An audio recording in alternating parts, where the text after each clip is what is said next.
The whole idea behind democracy is that the general public should participate in making the decisions that affect their lives. Democracy, like freedom, can take many forms. Even in totalitarian states, there are some freedoms. Likewise with the democracy. There are some states such as Cuba and Iran that practice small amounts of democracy, and yet they are limited to a narrow range of options, and most would say they are not democratic at all.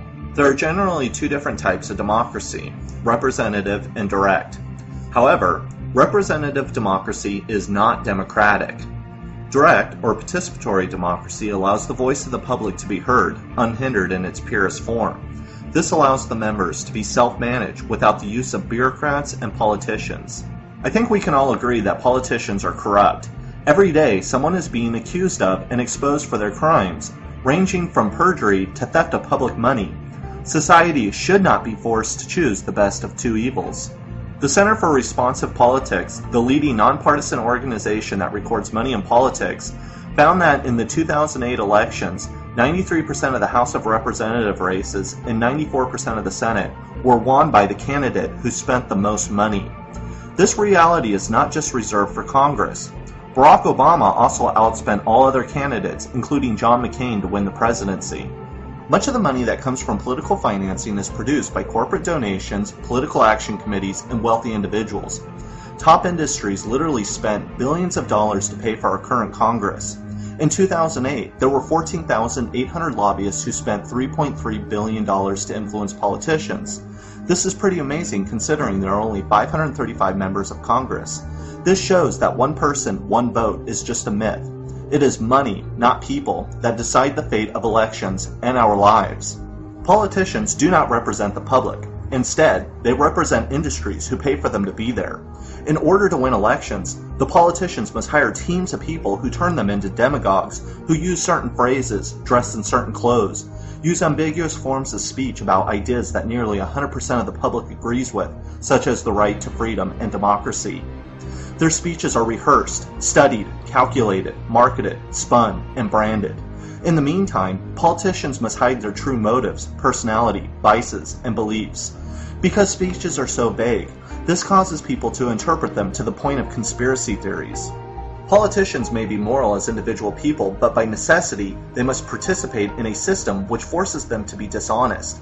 They cannot act and say what they want to say. Political representatives do not represent society because their actions are geared to appeal to the least common denominator. When they do act, we can see who they truly represent. According to a study from the University of Kansas, big companies that spent hundreds of millions lobbying successfully for tax breaks enacted in 2004 got a 22,000% return on that investment. Even worse are the companies who received money from the TARP bailouts. Those companies received 258,000% for the $114 million they spent on campaign donations and lobbying. There is also a history of the government working closely with the business sector, allowing executives to move from the private to the public sector and vice versa. The executives don't stop working for the benefit of the private sector while they are in public office. Companies pay to have access for their own people to sit at the table, creating favors they will receive, usually in the form of regulation and deregulation, tax breaks, and other gifts. Elections are big business. Money always wins. The system of democracy should move from the bottom up. Instead, authority flows downward to shape people's thoughts, hopes, attitudes, and beliefs. Politicians tell people what they should think, dream, and who they should hate, fear, and worship. They shape who we are instead of the other way around. To win elections, our representatives acquiesce to moneyed powers and comply to the public relation firms, the front groups, and the powerful think tanks to help manipulate the media. All of these groups collude in vast networks, propagating information and molding public opinion into what moneyed interests deem to be important, making sure that certain issues are not raised by minimizing debate, and attacking any group that threatens their own welfare. The greatest danger this system produces is the narrowing range of political debate. We are told again and again that the political spectrum is no broader than the range of Republican and Democrat, that society can only make decisions that fall into the realm of taxes, abortion, healthcare, and education. But even these issues fall into a limited range. The political realm has been virtually nullified.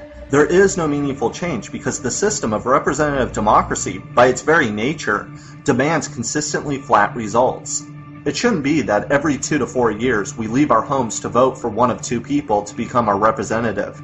This one person is supposed to represent the public will and make decisions for every human being that they represent. It doesn't matter that 63% of Utah didn't vote for Obama, or that 58% of New York voted against Bush. They will have to listen and submit themselves to the rule of this human being that they have never met and will never meet. These outcomes are against the very idea of freedom. As President Bush always liked to say, "I am the decider." While some people found this statement undemocratic, it is the reality of our nation. All of this is not to say that democracy is inherently evil, but politicians are not representatives or even expressions of human wants, desires, or wishes. It's not that politicians want to be bureaucratic. They are bureaucrats. And it's not like some politicians are demagogues and others not. They all are. They have to be demagogues to win elections. Politicians may not like lying, pretending, spouting catchphrases, or even kissing babies. They have to take money for favors to help large corporations and industries if they want to win. It's easy to see that our politicians are anything but representative of the makeup of our society. Aside from the obvious race and gender gap, these people do not live in the same economic bracket as the rest of society. The personal finances in the House of Representatives averages out to about $5 million, while the typical senator household brings in closer to 16. Jane Harman of California leads the list with a net worth of almost $400 million. These Congress members are not a composite of American society. They do not live in the same houses as we do. They do not understand what it is like not to have health insurance. They do not understand the daily suffering of ordinary Americans. They don't work regular jobs. Some have never even been a part of the workforce. These so-called representatives fly in private jets, attend parties that we will never attend, eat at restaurants we could never afford, dress in clothes we will never wear, and relax on yachts we will only see in the movies. These people know nothing of our lives and our financial struggles. It has long been known that the Soviet style of economics does not work because a small group of elites cannot know all the intricacies and interactions of an entire functioning economy and society. It's just too complex. Only the people on the ground can have any true understanding of the needs and wants to fulfill their lives and thereby create a society that will fulfill the public's wishes. Our style of democracy shares the same dysfunctional nature as the Soviets. Until we can form new ways of social interaction and decision-making, we cannot say we live in a truly democratic society, because representative democracy is not democracy and never has been. Our system of voting takes ordinary people and turns them into immoral politicians. The politicians become corrupt, not because they want to, but because the system requires it. These people cannot be reformed, because the apparatus in which they work does not allow it. Trying to find the best politician is not the answer. The reason why is because politicians should not exist, nor should the system of representative democracy.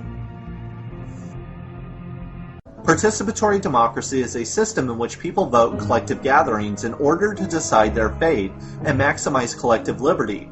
Again, this type of democracy should have absolutely no bearing on the individual. People are to act, say, and do as they please, as long as they do not harm others or their possessions.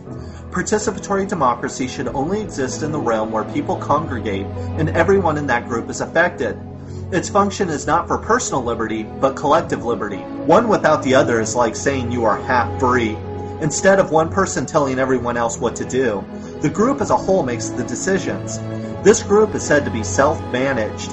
One person, one vote. There are no leaders or hierarchies. Everyone is equal. If a member chooses not to vote, that's fine. He or she should not be forced to do so. In order for this type of democracy to work, groups or assemblies should not exceed 250 people. Otherwise, not everyone would be heard and the system would become too complex. Representatives, such as politicians or managers, are replaced by delegates. Delegates are elected by the group. They make no speeches and hold no formal power. Their only job is to carry out the tasks assigned by the group. If the group makes a decision and the delegate carries out a different task, they can be recalled. In a society organized like this, a decentralized network of communities would naturally occur, with groups that would freely associate with one another. Democracy should be directly proportional to how it affects your life. In other words, more power is held in the community rather than some far-off place. Decisions would not flow down, but would bubble up from the surface naturally and express society's greatest wishes.